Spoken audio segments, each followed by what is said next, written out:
Here you go. Okie dokie. So this is like a super long Perek. Like, how are we going to get through this? Are we going to do our best?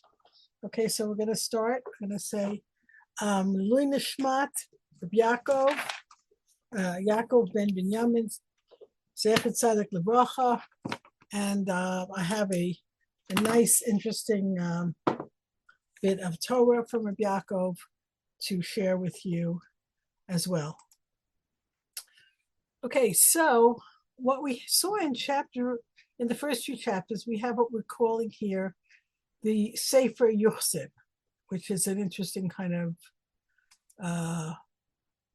the category that the Chazal put this into. In other words, this is a book of genealogy, and that really applies to the first 9 chapters of Divrei HaYamim Alef, which are just like lots and lots of names, right? And if you take a look at our Sikum here, we have here, this is more about the sons of Yehuda. And starting here, verse 24, so it's right about half of this Perek, we talk about the sons of Shimon. And it's interesting because we went through in chapter 2, we did a lot of the genealogy of Yehuda. And then we took a break in chapter 3 and we focused on the descendants of David and a list of the kings and everything else. So now we're going back to complete the genealogy of Shimon. Is he out there? Okay.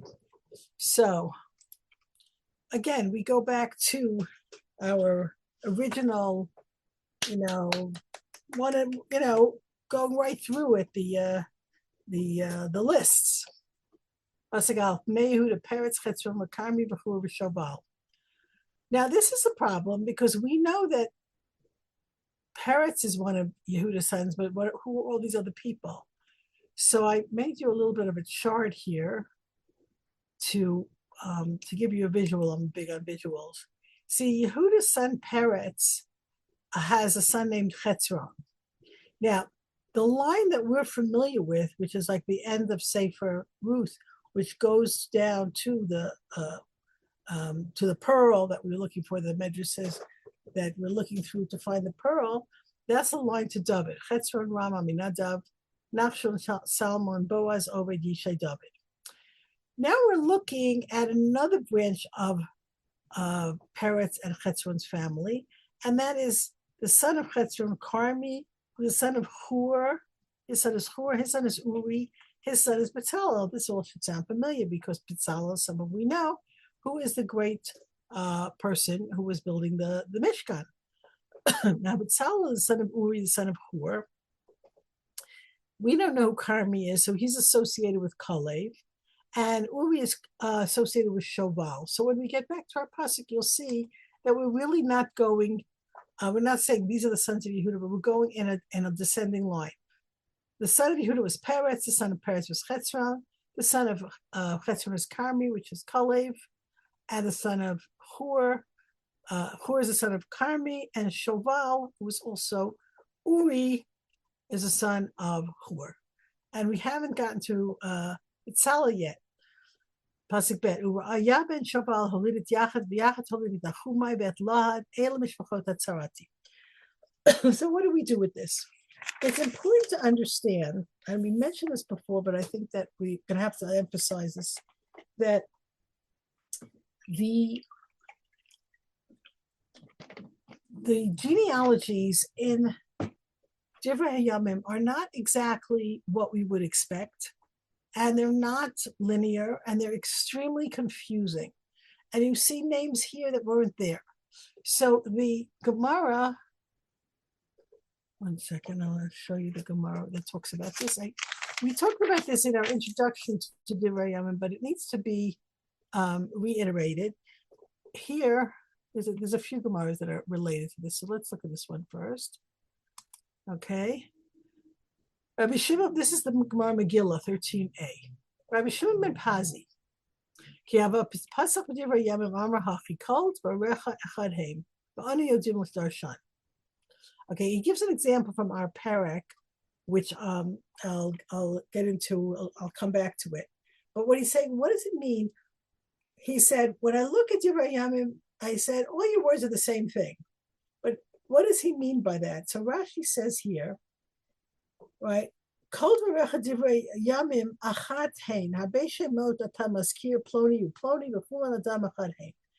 other words, Rav Shimon ben Pazi is saying, you talk about this one, you talk about that one, all the different names, but it's really the same person.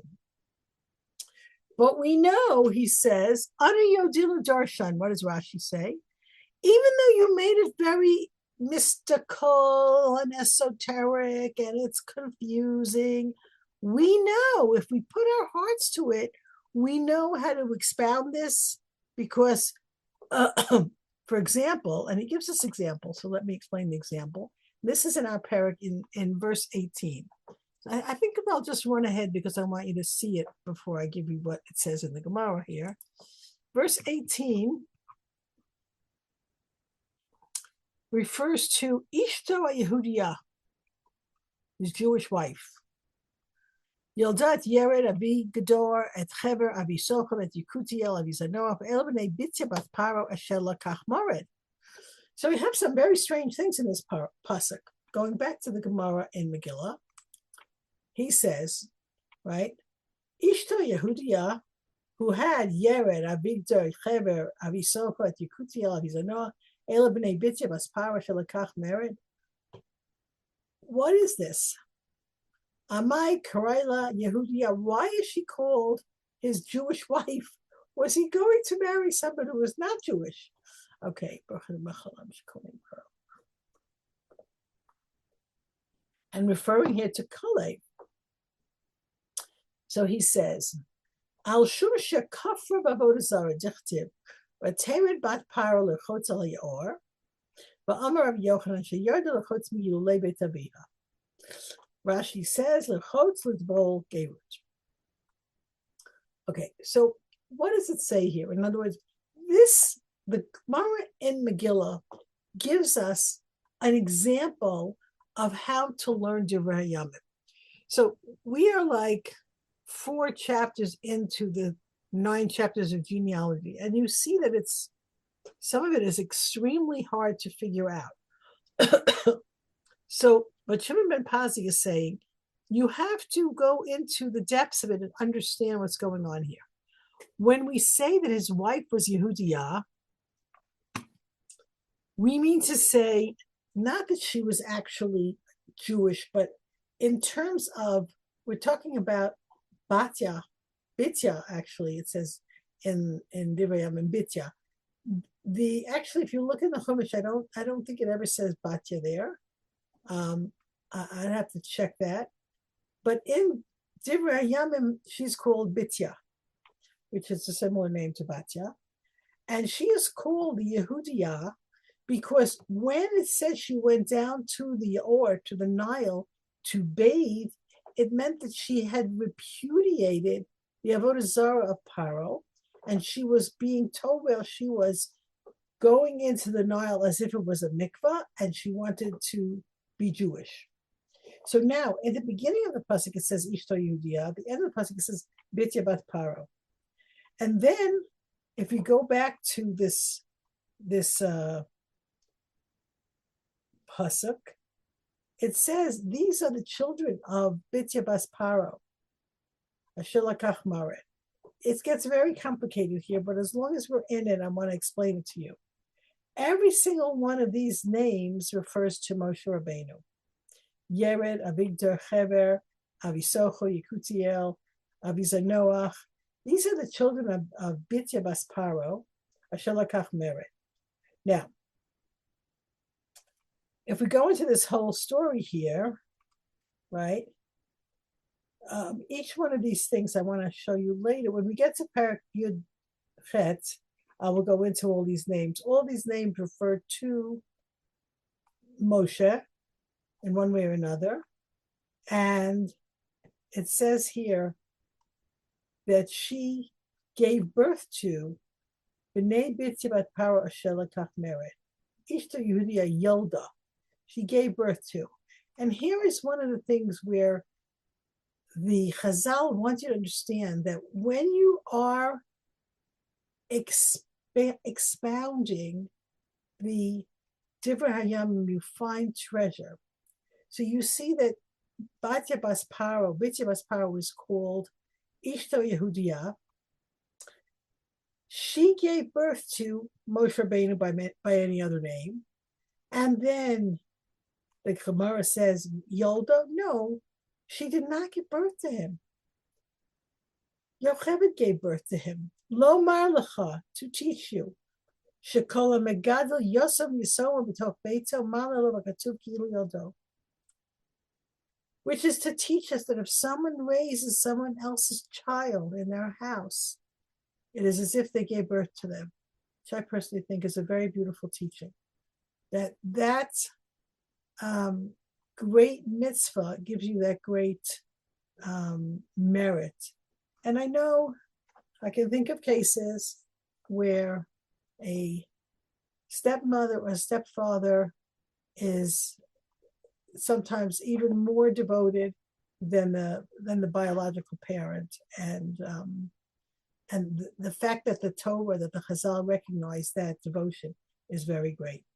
Now, this is verse 18. When we get to it, we'll go to the Medrash and we'll look at it a little bit more.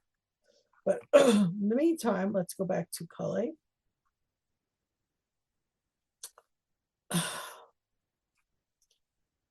Okay.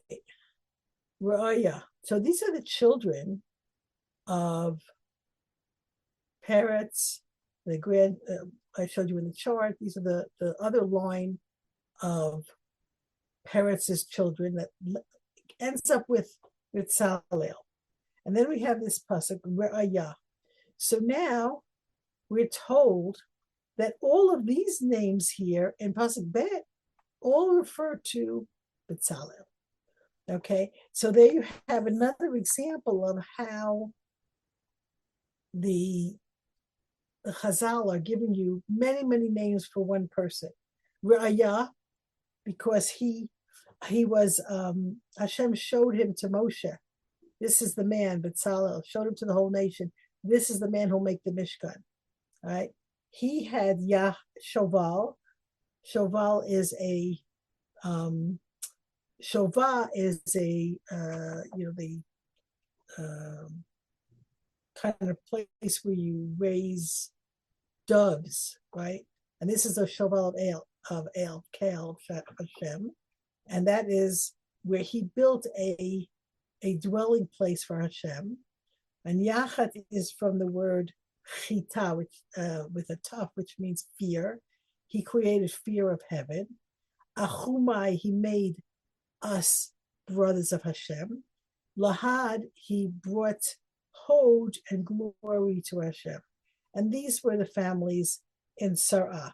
Sar'ah is one of the towns on the way to Beit Shemesh, and so that is also Yehuda territory. So, Ve'elu avi etam Yisrael Yishma v'Yidbash v'Shem achotam hatzlel poni.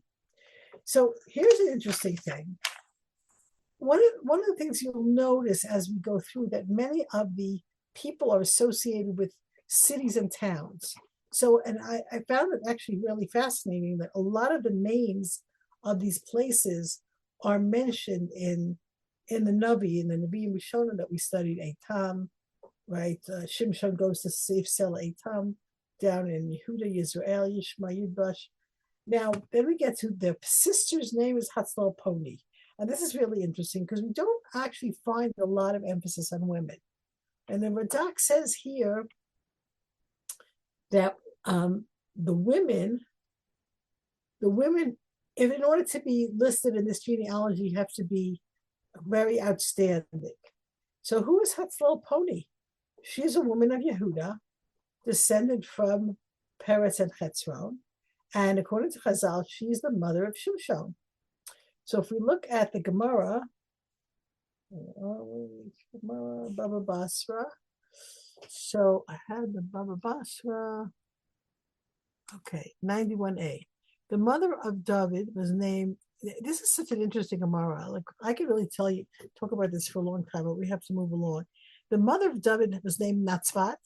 The mother of Shimshon was called Slilponit, and he had a sister named Nashan.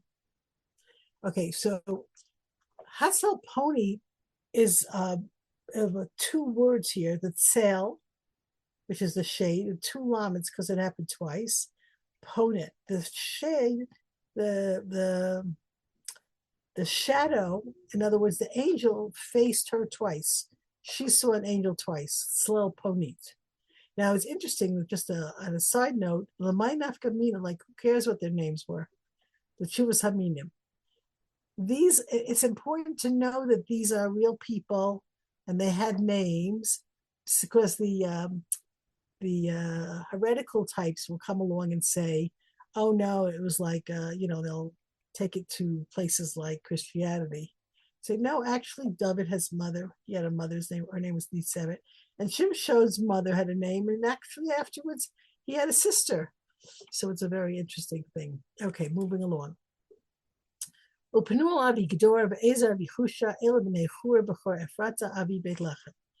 again, it gets very confusing, but we have to remember that Hur is one of these people that we have to focus on. Hur is the grandfather of Bezalel.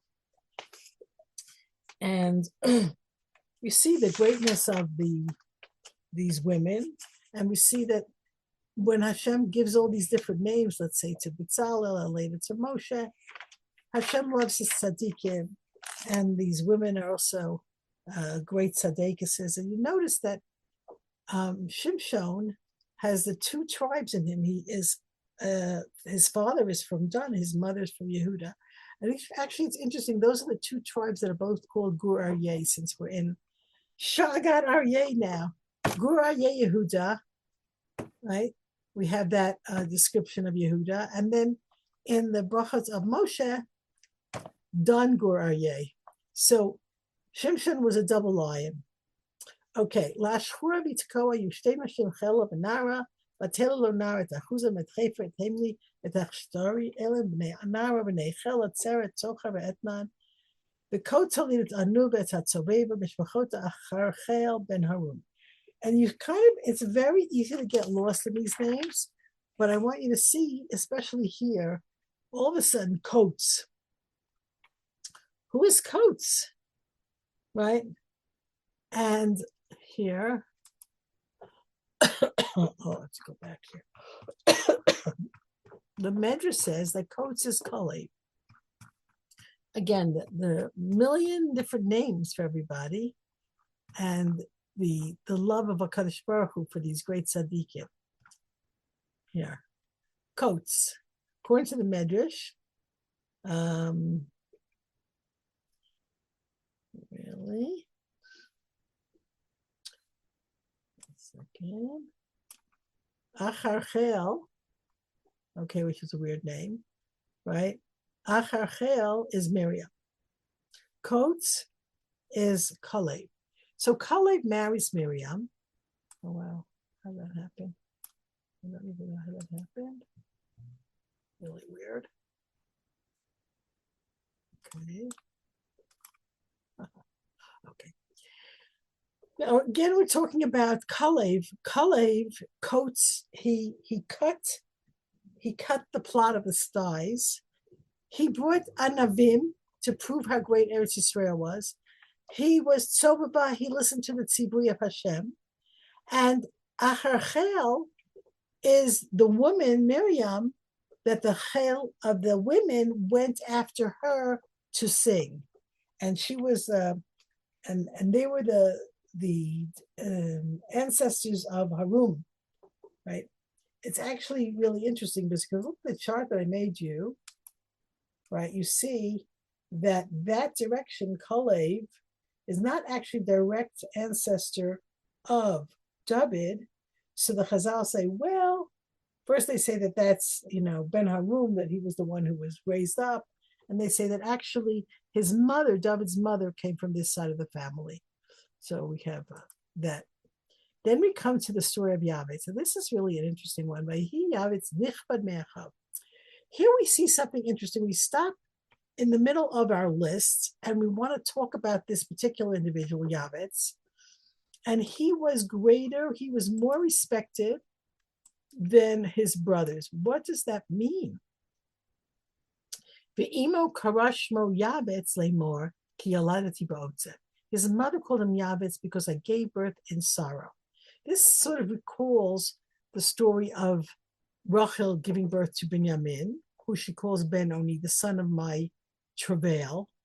So it sounds like there was some terrible thing. Maybe she died giving birth to him. We don't know. But Yavetz is the same letters as Etzev. I gave birth in Etzev. Now, this Yavetz became very distinguished, more distinguished than everybody else.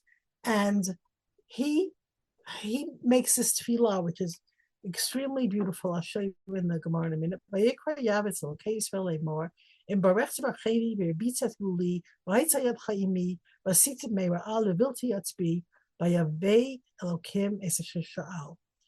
Here is a most beautiful thing.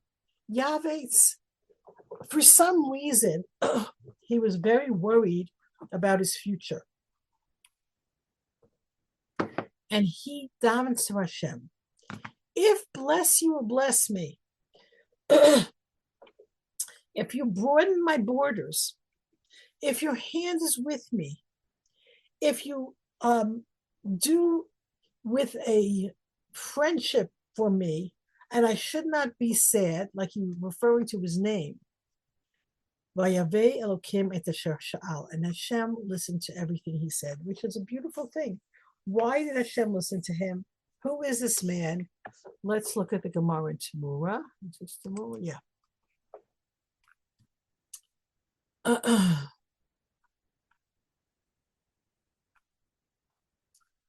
Oh dear.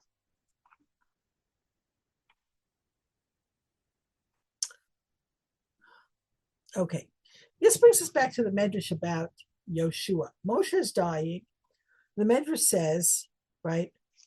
Amar B'Shasha Niftar Moshe Rabbeinu L'Gan Eden Amarlo Yeshua Shalmi Meni Kol Sveket Sheyesh L'cha Amarlo Rabbi Klum Ha'nachticha Sha'a Achat V'Alachti L'Makom Acher Lo Kach Katafta Bi U'Misharta Yeshua Ben Nun Nar Le'Mish B'Toch HaOel. The conversation goes like this. Moshe is about to die. He says, Yeshua, is there anything you would like me to explain to you or clarify for you before I pass on? And Yeshua says, I was with you every minute. I never left your side. You wrote about me in the Torah. This man never left the tent. In other words, no. I have nothing more to learn from you. I know it all.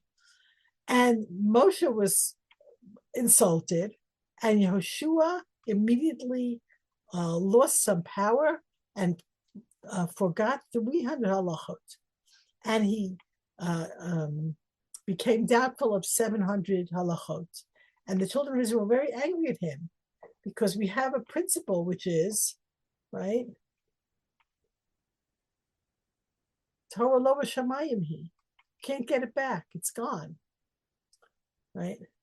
And he says to Yehoshua, go and make war because they'll forget about this.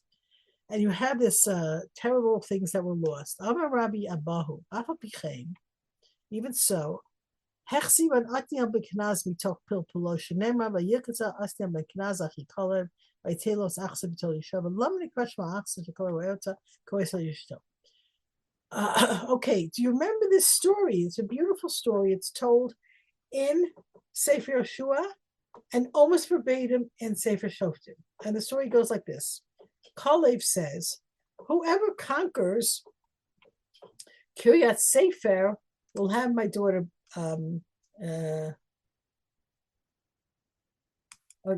she's asking, are they angry at Yoshua at Moshe? No, they were angry at Yoshua because it was his fault that the halachas were lost. So Othniel, okay, according to Chazal, Othniel is Yavetz. And his mother called him Yavetz because she gave birth to him in a time of sorrow. And he was called Othniel because he makes this beautiful tefillah that we saw in our section of Divrei HaYamim. And Hashem answers him. So Othniel is, Hashem answered him, Anat Kael. And if you look at, 1 second, here,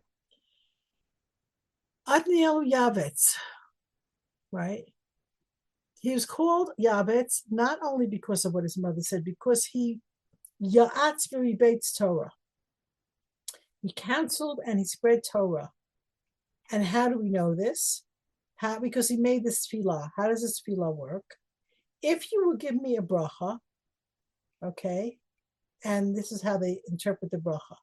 And barech tzvacheni b'Torah. Give me a bracha of Torah. Give me talmidim, give me students so that I can teach. And let your hand be with me that I should never forget the Torah. And I want to have friends that will work with me. And levilti atzvi, I shouldn't have any yetzer hara to keep me away from Torah. And then this is not in the text, but it's in the Medrash that he says, if you do this for me, great. If not, I'm just going to go to my grave depressed. The desire of Asniel ben Kenaz to learn Torah was so overwhelming, and his tefillah was so powerful that Hashem answers him. And this we learn from here, right? We get from there.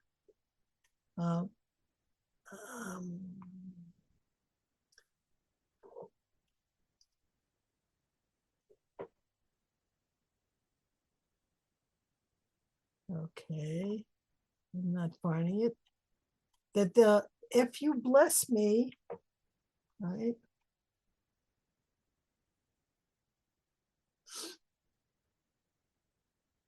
God granted him what he requested. Lamdeni Torah.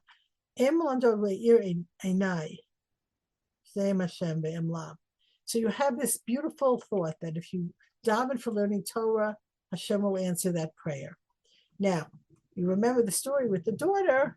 So all of that symbolically, that he doesn't conquer a place called Kiryat Sefer, but he conquers the Sefer. He conquers the book. And that's when he, in Judaism, you don't have like fairy tales. If you conquer, if you are a brave soldier and you conquer the city, then you get the princess. No. If you prove yourself to be a lover of Torah and a great scholar, then the great one will give you his daughter. So that's what happens. And he asks she asks Achsa, the wife of Asniel, the daughter of Kalev, asks her father to give her a bracha, and he says this man has the upper worlds and the lower worlds. He has all the brachot. Uklubachis shucha holidet mechir hu avi eshton. Eshton holidet beit rafa et pasach et sahina avi yir nachash ela anshe recha. What is all this about? This is about a place, okay, where these descendants of Kalev settled, and according to the Chazal, right, these people have cities and towns with that name, and we don't really know the significance of the name. Mitam Yadu Etzlam, they knew what it was, we don't know. Ubnei Kenaz Asniel Sroya Ubnei Asniel Chatan. Again, we're going back. This really is Asniel. This is where it gets confusing. The whole story with Kalev gets very confusing because we find Kalev, who's the son of Yefuneh.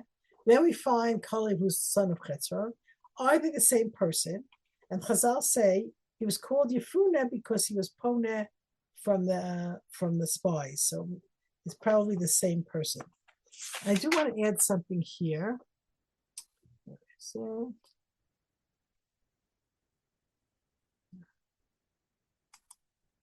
he davened to have students. And you see here, this is the story. The Divrei was called Kiryat Sefer, who captures Kiryat Sefer. We'll have my daughter Asa.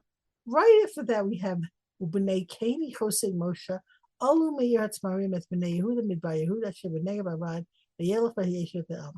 The descendants of Yisro, who was the father-in-law of Moshe, left Eretz Marim. Now, anyone who's been in Israel has ever gone to that area of Yericho.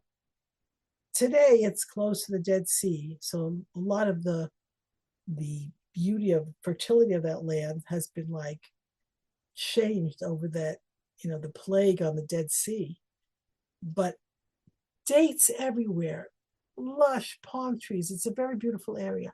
And they go, and it says they went up from Eretz Marim. They up means spiritually, because, here in my map, right? Eretz Marim, Yericho is here. They're going down to Yehuda, to the Negev Arad, to learn Torah. They're leaving the greatness of this world in order to study Torah with the great Asniel ben Kenaz. So this is the person who devotes himself to Torah. Hashem will help him, and that will be Bezrat Hashem, a success for him. And then we go on. Ubnei Kali ben Yefuna Iru Ela Naam Ubnei Ela Kenaz Ubnei Halil Zif Aturiya Israel ben Ezra Yetzer Miriam be'Ephraim Alon Tara et Miriam et Shammai Yishbach Avid Yishtamoa. This strange thing, and she became pregnant. Okay, so it's very interesting. I say, well, but Tahar and Miriam et Shammai et Yishbach, that means she had triplets. That's a very interesting thing. All these people were the same birth.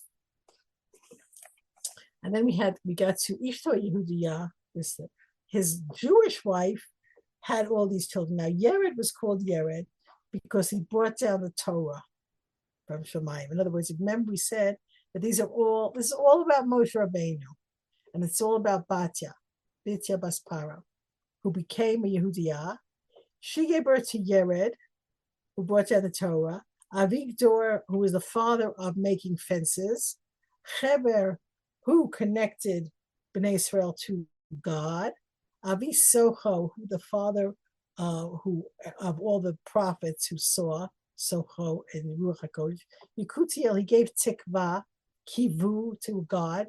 Avi Zanoach, the father of those who were Mazniach, who abandoned Avodah Zarah. These are the sons of Bitya Bath Para, Shalakach Mered. Now, the Medrash here is really very, very nice. Okay, we don't have so much time. And it goes on, it says, Yudiyah, they connected here to Yocheved. Although she was from Levi, she brought in many Jews. Well, where is it? Yered and Moshe. Yehudiyah was Yocheved. She raised up many Yehudim. And all the different names that I explained to you. And at the end, all of a sudden you get more names. He actually was also called Tovia, because she says, oh, Batera Toki Topu. He was also called Shmaya, that's for you, Debbie, because Shmaya, because he Shamak Hashem Tfilato. Hashem heard his prayers. Netanel, because he gave the Torah. It goes on and on. Many, many names to Moshe Rabbeinu. The many, many names is a sign of the Kadosh Baruch Hu's love for him.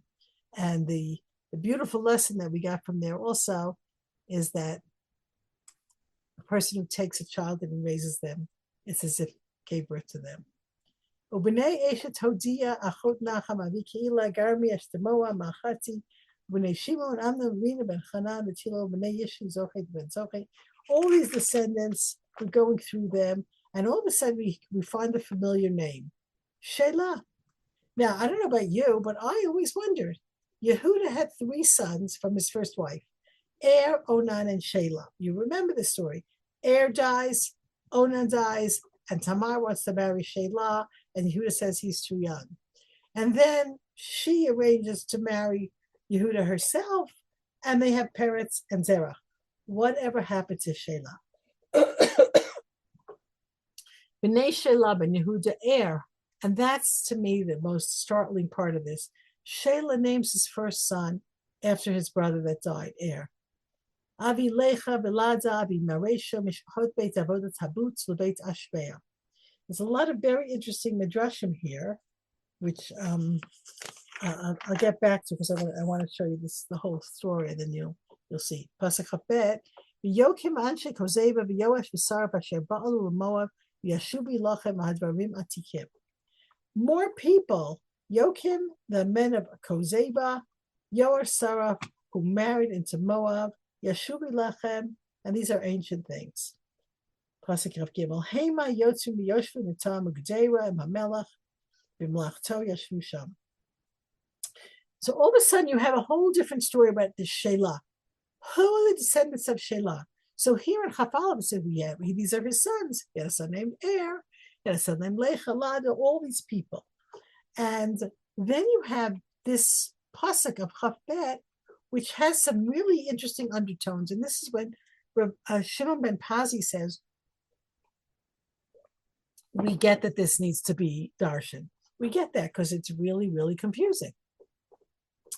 And all of a sudden, we start finding things that we recall other stories. So, for example, who is it that married into Moab? The sons of Elimelech. Oh, now they were called Machlon and Kilion. But who are Yoash and Sarah? Okay, Yoash and Sarah were and this is a debate in the Gemara, were Yoash and Sarah the original names or Machlon and Kilion? Personally, if you were asking me, I don't think I would give any of these names. Machlon means he made himself chulin. He made himself not kadosh. Kilion is destruction. Yoash is from Yeush, despair, and Saraf is burning. So none of these are really great names, describing the fate of these people who married into Moab. And yet there was somebody who was Yashuvi Lachem, someone who returned to Beit Lechem. And who was that? Ruth. So then all of a sudden the Medrash says, wait a second, this whole story is about all of the converts, the Divrei Tzedek. And we go into them, and it says like this.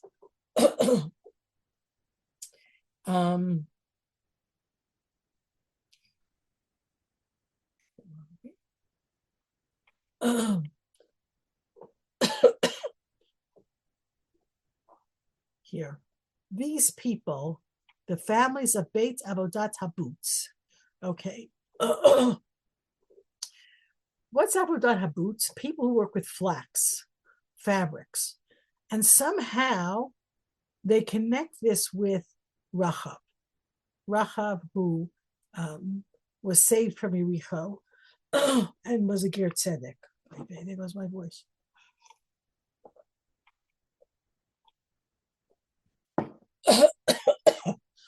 Now, Anshe Kozeba, the people who lied. Kazab is a lie. And those are the people who were the Givonim, who joined the Jewish people under pretense. Yeshubi Lechem is root, right? And later on it says here, Hema Hayotzrim, the people who made the stuff, the potters, Yoshvin Etayim and Gejera, that is the descendants of Yisro, the Kani, because they joined and they had a very special tradition of someone named Yonadav ben Rechab, who was a very great man. And he made his children promise never to drink wine and never to acquire property. And they did that for generations. And they were all very, very righteous converts. And so this whole section is talking about the beautiful Divrei HaTzedek, the beautiful converts who joined the Jewish people. And when it says here, these are ancient things, it's kind of a weird thing because it isn't all ancient, but like if we're talking the time of Ezra, the time of the Shoftim, was it so much more ancient? So the Chazal here,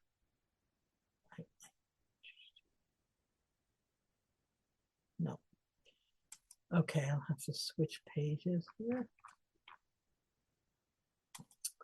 91A, 91B.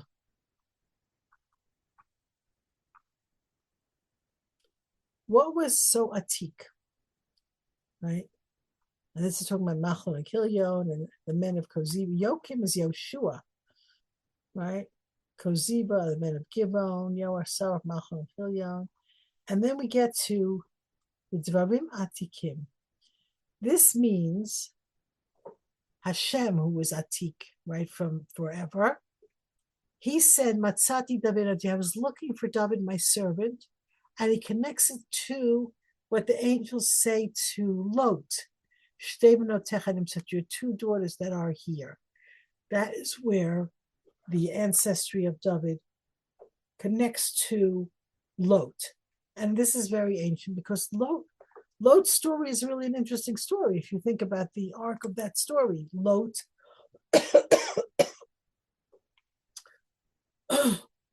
was the son of Haran. Haran wanted to go along with Abraham, but he was too scared. As long as everything was going to go well, he was going to agree with Abraham. If things went against Abraham, he would not go with him. And in the end, he was burnt in the Kivshan Ha'esh. But his daughter, Sarah, merited to marry Abraham and to become the ancestor of the Jewish people. And that goodness, the good parts of Haran and Lot, come all the way down through the terrible story of Moab, come all the way down to Ruth, who is David's great-grandmother. Very ancient things. Now we switch to the sons of Shimon.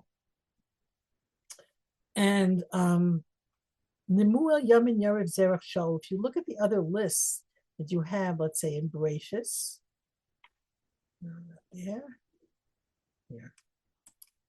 right? Yemur, Yamin, Ohad, Yachin, Sochar. So if we say that Sochar is the same as Zerach, we still don't know what happened to Ohad. So apparently they died out. And then we go to Shalom, who's the son of probably Shaul, and Mivsam, his grandson, and Mishma, his great-grandson, and Chamuel and Zakur, all these people. You know, Shimi had 16 sons and 6 daughters, and his brothers didn't have a lot of children. And they didn't have a lot of kids like Yehuda. So now I want to explain to you the story of Shimon. First of all, if we start with Yehuda, we get it. We're looking for David. We're going for the family of David. That makes sense. But if we're finished with Yehuda and we're moving on to the other tribes, which we are, why do we start with Shimon? Okay, and we start with Shimon because Shimon and Yehuda were very closely related. Now, if you look here at Yoshua, right? By Yotzei, this is in the division of the land. The Goral, the lot of Shimon, right? Their Nachal was Betoch Nachal Bnei Yehuda. Their Nachal was within the Nachal Yehuda. And that's because, right? 1 second, here's the map. You see here, if this is the Israel, that triangle, right? So Yehuda is south, this whole southern area here, which is south of Yerushalayim, the Gush area, the Beit Shemesh area. Shimon was within that Nachala. And how did that happen? So I want to now show you the Emes Yaakov. As promised, some learning from Rav Yaakov. And this is a very beautiful piece. I'm going to give you the a loose English translation, but you could see it inside. When Yaakov gives his bracha to Shimon and Levi, right, he says, cursed is their anger. Shimon and Levi are brothers in trouble. They make trouble. They're the 2 brothers who killed out Shechem. They're the 2 brothers who sold Yosef. And Yaakov says, I don't want to have any part in this terrible thing. I want to divide them up because together they're trouble. And here is Rav Yaakov on this very, very beautiful thing. And it says, Rashi says, there's no one who are going to be the poor scribes and teachers of children except from Shimon, so that they should be scattered. And the tribe of Levi became the people who go around and get Truma and Maser. I'm asking a question. After they are so violent, right? In their anger, they kill the person and they uprooted the shore, which is Yosef. How could it be that they become the Kohanim, Leviim, and the teachers? And this is a classic Rabbi Yaakov. How could it be that these people who were such troublemakers, now we're going to make them the spiritual leaders, the spiritual teachers? And we find that Shimon and Levi at the beginning wanted to kill Yosef, but Reuven said no, so they didn't. And then Yehuda says, you know what, let's sell him. And they said, okay. And then it says Yehuda went down from his brothers because they said, if he had told us, Reuven said not to kill, we didn't kill him. If Yehuda had said to us, bring him home, we would have done that also. In other words, we were angry with the whole thing, but we would not have gone that far if Yehuda had not encouraged us. And therefore it proves that they're not stubborn-hearted and bad. They were misled here and taken astray. And then in Parshas Vayishlach, we see that there was a punishment against Shimon and Levi because of what they did. But even so, Yaakov pointed them for these great tasks of education for children and taking care of the holy things, because only Shimon and Levi showed the zealousness that's needed. When they said, "Hachazona yaset achotenu," will you make our sister a prostitute? Only they were called the brothers of Dinah because they put their lives on the line for her. And in order to be successful in the jobs of teaching and being spiritual leaders, you need people who have this midah of zealotry and self-sacrifice for God and for His Torah. People that when they see something that's not right, their concern for God will burn like a fire and they run to that job. And that's why Yaakov said, Shimon and Levi have to do this thing. They had the passion and the fire that's necessary for educators and spiritual leaders. It's such an interesting and beautiful Rav Yaakov. But then he says, what? When we look at this, did this work out? We see that Levi, the tribe of Levi, actually fulfilled the role that Yaakov wanted for them, but Shimon did not. Shevet Levi stood like a wall against those who went against God, but Shimon, we never saw that. And the reason is clear. Rabbi Yaakov says, why? Because Shevet Levi had exemption from work for Paro, and all those years of slavery, they learned Torah. And when zealotry is limited by the walls of Torah, then you prevent Chil Hashem, which could happen. And that's why Levi stood up at the time of Chet Egel. They stood up at all the times when it was necessary because they were steeped in Torah and they did what Yaakov wanted. They took their passion and their zealotry for God to the right places. But in opposition to that, the zealotry of Shimon burnt, but not with direction, not with limitations. At the time of Baal Peor, all of a sudden they had all kinds of great reasoning why they should do these terrible things. And only the zealotry of Pinchas, who was from the tribe of Levi, was able to put a stop to it. And that's why great ones of Torah in every generation are tested to see when do you need to really do zealotry, when you're supposed to be silent. And you only know that if you're steeped in Torah. Very beautiful piece by Rabbi Yaakov. Bringing us back to our story, we find that Shimon, because of what happened at Baal Peor, because of the plague, So much of the tribe of Shimon was destroyed and died out. And that's what you see here. When they come into the land, they get Nahala that's in the middle of the Shevet of Yehuda. And then you have this situation.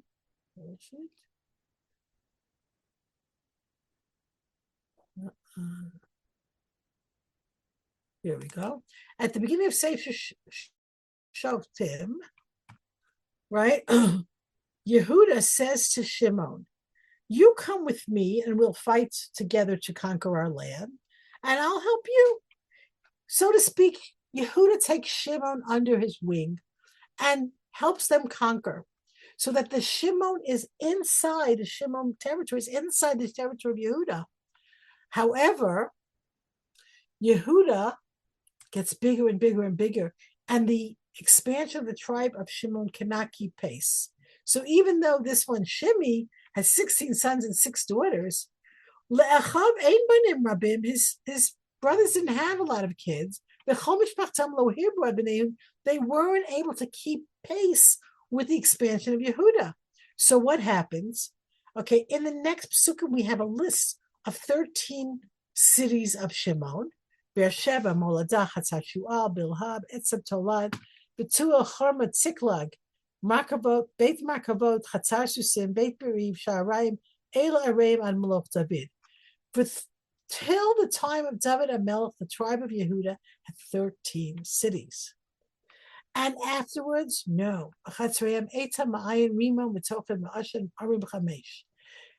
David became king, Yehuda became empowered, and they pushed Shimon out of some of their cities. They just had more people.